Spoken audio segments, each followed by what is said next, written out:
గుండు కొట్టేసిన తర్వాత ఇంకా పిల్లలకైతే ఇలాగ నామాలు పెట్టిస్తున్నాను అనమాట. సో అక్కడ చాలామంది ఉంటారు కదా, సో నామాలు పెడతాము పెట్టించుకోండి అని చెప్పి అడుగుతూనే ఉంటారు పాపం. సో ఇంకా ఇద్దరికే అయితే ఇలాగ నామాలు అయితే పెట్టించేశాను.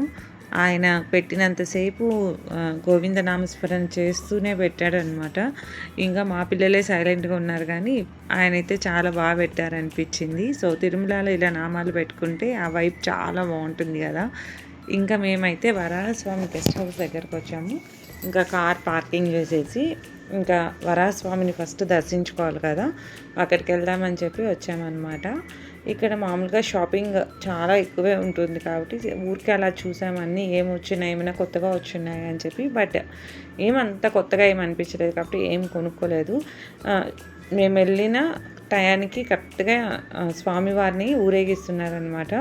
ఇంకా మా స్వామివారిని దర్శించుకొని ఇంకా వరాహస్వామికి వెళ్ళే దారిలో ఇంకా ఫ్యామిలీ అందరం కలిసి అయితే కొన్ని పిక్స్ అయితే తీసుకున్నాము.